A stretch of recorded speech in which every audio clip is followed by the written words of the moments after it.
What is up, guys? It's ajmarkle here. Welcome back to If Disney Animated Classics Were Released Today, number 11. This series shows me and Holly, who is in the video by the way, talk about some classic animated Disney animated classics. Redundancy, I know. And we also discuss how they read with the accepted today. Now today's is... It's Peter Pan, guys. It's Peter Pan. We can fly, we can fly, we can fly. Okay, I'll cut the harness. Anyway. Anyway, Peter Pan is a 1953 anime classic which talks about a boy who never got old. Who never grows up. Yeah, so while that happens, we go into Peter Pan. So it all starts off in a very cold night. I think it was a cold night. Maybe, I don't know. I know it wasn't snowing because they wouldn't they wouldn't push it. They wouldn't throw the dog out. Oh, too soon. Anyway, Wendy and her brothers were playing around, imagining they were Peter Pan, because Peter Pan was a book they were reading. If I got that right. Yeah. Whereas Mr. Starling and Mr. Darling, the names of the parents were ready to go out. Yep, but we're not talking the Darlings from the Andy Griffith Show. Comment below if you guys know that. Anyway, okay, honey, I need to explain this real quick. In the Andy Griffith Show, there was a family known as the Darlings, but the difference was, though, it was a man, one daughter, and 4 sons. So I just want to clear that up. No worries, right? Let's keep on going. So they were ready to go out, but Mr. Darling was like, "Hey, you shouldn't be playing around, you're too old." And the dog was inside, and Mr. Darling basically grabbed the dog and threw her out. Her name's Lady, I think.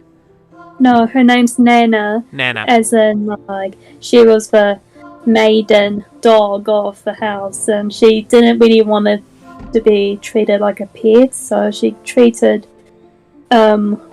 Wendy, Michael, and John, who are the name of the children, as they were her own pups. And then, while that happened, that was when they all had to go to bed because, because I told you so, Where we heard that before? Okay. Yeah, but before they had to go to bed, due to Wendy probably being about 12, I think, and being old enough, the father was getting sick of these Peter Pan fiddle-faddle stories and wants her to have a separate room away from her brothers, so that she can't be in the nursery room anymore. Well, it comes to show, however, that you can't force people to grow up, but that was basically how it was treated. Pretty much, yeah. Anyway, as soon as all the 3 kids went to bed and the parents left, we see Peter Pan on the roof of their house, I think, and along with a little yellow object floating around. And that's actually a pixie fairy known as Tinkerbell. You guys remember that fairy that goes up, it pops up during the intro for Disney? Yeah, that little fairy is Tinkerbell, the same Tinkerbell we will see in this movie. So so anyway, they were looking for something. Peter and Tinkerbell were looking for something. Yeah, they were looking for Peter's shadow in a way, and people might be like, what on earth are you talking about? A shadow? You can't look for a shadow. Well, this is a movie, so yep. And it's Neverland. It's I guess Neverland's always so magical, you never expect things to go that way. Apparently, though, I will say this before we continue, there was a Peter Pan movie. I just played the mini games that were online, but I never watched the movie. But anyway, back to the movie. So Peter starts looking, and then he sees the shadow, and they go into a fight. It's basically was like the Shadow before the Shadow animatronic from Five Nights at Freddy. Anyway. And then that's when Wendy woke up, and not only that, but she started asking Peter so many questions, whereas Tinkerbell was trying to get herself unlocked from a drawer because Peter accidentally shut her in unintentionally. And then here comes the side of Tinkerbell we don't really normally see.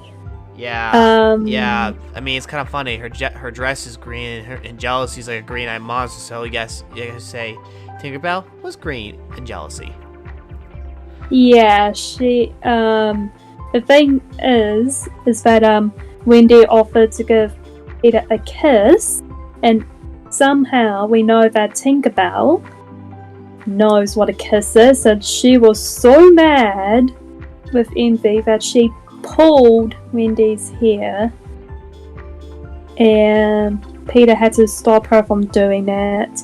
So this is when we notice that Tinkerbell gets pretty jealous of girls being close to Peter Pan in a way. Like, even though some people. Here's a fact. One more thing I forgot to point out. Tinkerbell doesn't speak at all. She doesn't speak at all in this, and I'm not just saying that like, oh, she can't really speak. No, that's literally how the directors made Tinkerbell. I actually looked it up myself, and it turns out that Tinkerbell never had any lines at all. No, she only communicates through little tinkling and through head nods and like little music, like in a way similar to like Dumbo, or how Bambi didn't first speak in the movie before he learned how to speak, and also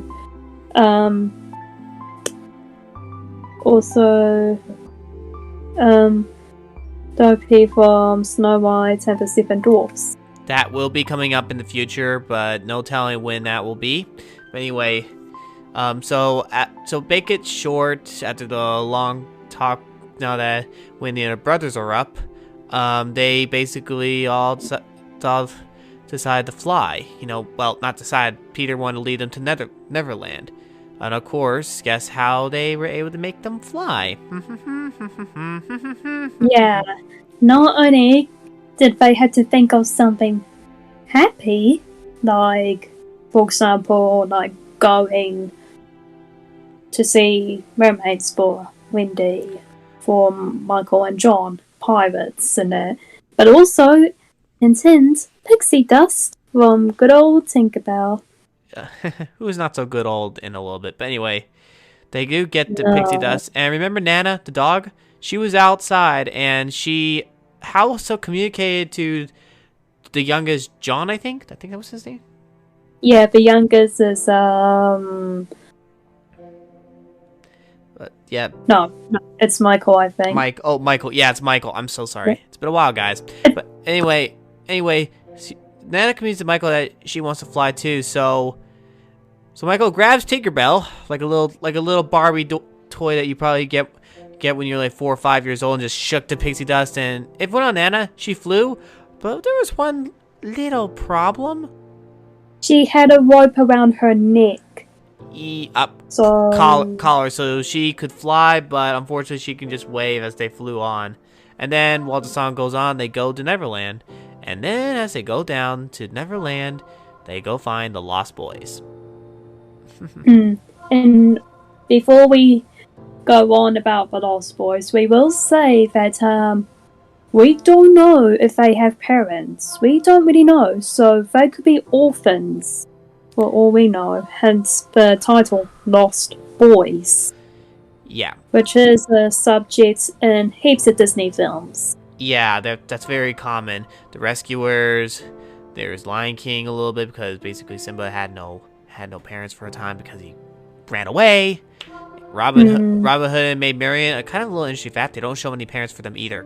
We never really got into that. Anyway, though, the Lost Boys, and that's when they get introduced to basically the Lost Boys a little bit, and during this time, Peter was kind of getting close to Wendy, like very, very close.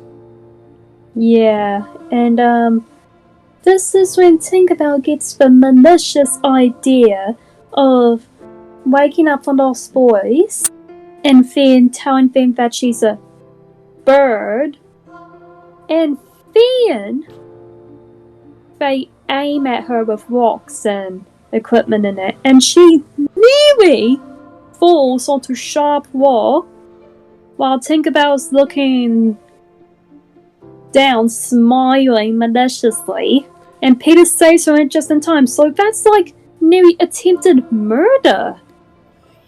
Yes, that I do remember reading up about that one, and I remember after that Peter was like, "Tinkerbell, you're banned." I mean, he basically had enough, which that was wrong. I mean, Tinkerbell was by Peter's side, but Tinkerbell went too far. There's always that line. I think it's important to realize that in certain era times, if a person goes too far, and it's a lesson I learned myself, you can't just ban someone. That's just common sense.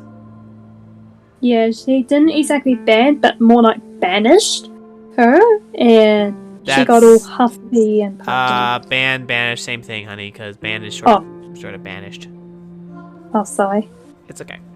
So she got all huffy and puffy and flew away, and then the Lost Boys get to know Wendy, John, and Michael, and this is when they split up. Like, John and Michael go with the Lost Boys to see the Indians, and which are a tribe. Yeah, it's a princess, Indian princess, I believe. Is that what I remember? Yeah. Yeah. Yeah, and then Wendy goes with Peter Pan to visit the mermaids. And then of course we get the old classic song from Disney, "Following the leader," and the leader was John. And during this time, there were several things that happened. Besides the random walking around, of course, John's hat gets taken, and there was these I guess there were monkeys, I think, or maybe there were chimpanzees. I don't know, or apes. There were apes. I'll just give them apes. And it got funny when they both started wearing it, and then the littlest one, the head will good on me, but his entire head fell right into the hat. And then it got stuck on him, and then he's like, nope, and just gives it back to John. That's one interesting story. Hey, John, where'd you get these headlights from? I'm sorry, but I'm sorry, but how are you gonna feel if you found out that your hat was worn by some random wild animals in a different country that your parents never heard about? Can we just think about that for a second? Health hazard, anyone? I mean, kind of think about that. Yeah. Oh, I also forgot to mention, if we rewind a tiny bit, we actually get to know who the villains are, with pirates singing, pirates, jolly song thing. We can't forget Hook, though. I mean, he's a literal villain that you get hooked to. Anyway. Oh my gosh. And then we see a character who also looks familiar for those who have seen how Disney animators have a similar drawing style, whose assistant, his name is Mr. Smee, Hook's assistant. And if you guys know who he looks so familiar to, comment down below. This one had to be look like LeFou from Beauty and the Beast. That would be about 40 years later, would it? No, 38. No. I'll give you a hint. 7 dwarfs. Okay. Maybe there's a... Okay, I get what you mean. Comment below, guys. Anyway, after we got that brief introduction of Hook and his men, we get to find out they kidnapped the princess. Hey, this is a common theme. There's a little situation Disney introduced. Hey, let's kidnap. Okay. Yeah, so obviously kidnapping is a pretty big one in this movie, obviously, because, well, even though technically Peter Pan didn't really kidnap Wendy, John, and Michael. No. No, but some people mistake him for doing that. Let's break this down real quick. Kidnapping, in this case, is when they take someone against their will and hold them somewhere, which is exactly what happened to the Indian princess. Tiger Lily, I believe is her name. Yeah, Tiger Lily. So... which is the name of the type of flower. Yes, I remember that. So, to kind of shorten this out, they rescue the Indian princess. They rescue her, and they ended up, after fighting the pirates, and they basically take her back to the secret, hidden area of where Peter Pan is.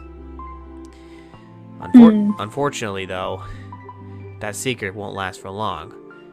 Because of Tinkerbell being, quote, banished, Hook stalks Tinkerbell, and they end up finding the secret hideout, and they basically stage a kidnapping.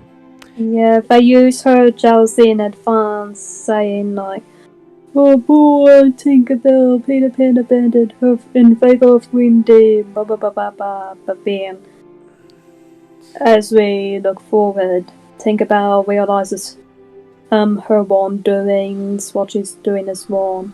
But before we get on more to that, we actually missed a few scenes, babe. I was about to get to that, actually, because you see, between that whole thing, the Lost Boys were confirmed to be orphans, and Wendy, John, and Michael were hoping to adopt them in a way, because you think about it, and they all agreed. But the one person that didn't agree with it was actually Peter Pan himself. He didn't want to be adopted, and Peter Pan had to live with this. Okay, for those that don't know, Peter Pan had to live with a curse of never being able to grow up. That's actually more of a blessing and a curse. So before you guys say, I don't want to ever grow up, don't be Peter Pan. Just think about it real quick. Because growing up is part of maturity and life. Also, speaking of that, we also, like, if we go back a little bit more, Aaron, like you said, they do end up saving Tiger Lily, and here comes the most controversial part. When we get to know the Indian tribe, apparently, this is when they sing the song, this is when the man turns red, which is very, racist, and apparently Tiger Lily being a little words. I think she rubbed noses with Peter, making him bright red, and Wendy very jealous, not like it's familiar, in a way, and making his face turn red, which is kind of like, oh, our faces turn red when we're blushing. Yeah. So it's that stereotypical racist thing that happened, unfortunately. Well, basically, basically the tribe, I will just call them tribe for this. They basically were talking about that, and this was 1953. They weren't. It was not. Some of the stuff that was back then was very, very edgy, and probably won't fly today. But while they do talk about race, they told me. I mean, I think sometimes they learn to laugh themselves. But the concept is, though, this is not something that kids could just do that, because you could just look at something like, oh, that's funny. But reality is, you go in the real world, it's not that funny. In fact, it may not be funny to some at all. So that's very important to kind of point that out. Thank you, honey. No problem. And also the fact that there was what I believe was a pipe, as in smoking tobacco pipe, where they used one. Michael being only four was close to using it, but Wendy took it away from him, thankfully, and she didn't do it. But John, he felt sick when he did it.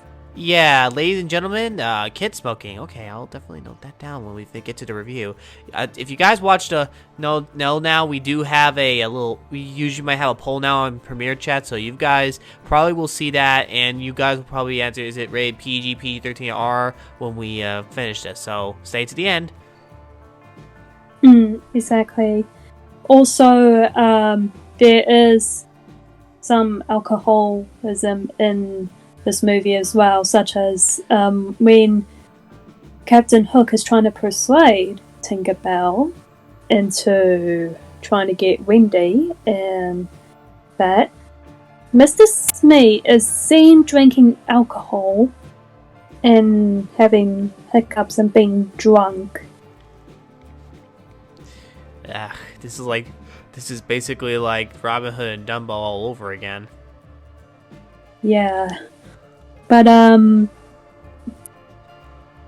as we keep on going, we notice that as soon as Tinkerbell realizes what she's done with Wendy and the boys, and including the lost boys getting kidnapped by the pirates, she goes out and tries to get Peter Pan into rescuing them. However, Captain Hook, before, he sent him a little present that was supposed to be from Wendy, but it was actually not. The present was an actual time bomb, which would explode Peter Pan in 6 o'clock at the time. Okay, whoa. That's actually very, very controversial because of the 1953, and this is during, there was actually another war going on, the Korean War at the time when this is happening, so this is definitely a very controversial subject right there. Yeah. And luckily, Tinkerbell was able to get rid of it, but however, it destroyed the Lost Boys' home, and Tinkerbell was buried underneath the rubble. She was still alive, but I think hurt in a way, and Peter Pan admitted that he couldn't do this without her in a way. So I guess it's sort of like he loves her, like as a best friend, but it's like that thing, like a strong friendship going on. That's probably one of the most important parts of this, what we need to bring up right now. You see, sometimes with friendships, and this may not always be true, basically you might have a friendship with someone that they might do something that you may not like, but they do it more than once, and you eventually are like, okay, I don't think we can be friends anymore, and then you cut away from them for a time, but then over time you guys realize the errors of your ways, or you do, because they were not completely in the wrong, but they were not completely in the right either. So you guys talk, you guys talk it out, criticize some of the things that have been done, and then you reconcile. So in this way, Tinkerbell and Peter Pan, while they didn't exactly criticize, they had to remember that the deeper bond within their friendship, which is probably one of the most important things for Peter and Tinkerbell. So anyway, after the ticking time bomb here, which is probably about the same as Captain Hook's anger. So basically, long story short, Peter and Tinkerbell go out and save the Lost Boys, Wendy, Michael, and John, and it results in a big fight between Captain Hook and Peter Pan, which Peter has a very small dagger versus Captain Hook, who has a pretty long sword. So yeah, there was a lot of fighting. There was another fighting scene. There was no shortage of Disney fighting in these anime classes we're going to go deep dive into. Yeah, not only that, but also, I forgot to mention one character. So it seems like Captain Hook is traumatized of the crocodile because that crocodile ate his hand. Got his left hand, which was Peter Pan's fault because he caused it, and there was a clock swallowed in the crocodile's mouth, hence a little tick, tick, tock, tick, tock, tick, tock, tock, tock. I guess you could say the crocodile is ticking time bomb and really has a handle on things. Bad plan, no points. Don't unsubscribe. Yeah. So Captain Hook is petrified of that crocodile ever since. And it's still coming for him to the point. Peter gives Captain Hook a name, codfish, which is a type of actual fish that anyone and reptiles can eat. Yep. So So as a He result, was basically mocking Captain Hook as food for the crocodile. so basically, but I know the crocodile's not a shark, but he was basically shark bait before Finding Nemo said shark bait. Pretty much, yeah. Anyway. Shark bait, ooh ha ha. Shark bait, ooh. And so, again, Captain Hook has to deal with the old croc again, and the Lost Boys were saved, and Peter and her brothers were saved, but unfortunately, this is a sad ending in this part because Wendy and the brothers had to go home. Yeah, they were starting to feel quite a bit homesick, especially missing their mom. And even though Peter refused before, he understood a lot more, I guess, being more mature in a way, and took them home. And though the Lost Boys didn't come because they didn't feel like they were ready to go, which is fair enough. And so they went home, and it was a great adventure, and that's pretty much it. That's Peter Pan. Yeah. Well, Peter Pan is one of those great movies that you could never forget as a kid. Yet it has its moments. Alcoholism, smoking, a child smoking. I mean, guess long ago, back in the early 1910s and 20s, children smoking was common, but that's very dangerous. And also some of the controversial topics like the tribe, Tiger Lily's tribe and the singing and all that. The attempted murder actually being shown. And bomb, which is basically a very sensitive subject compared to that.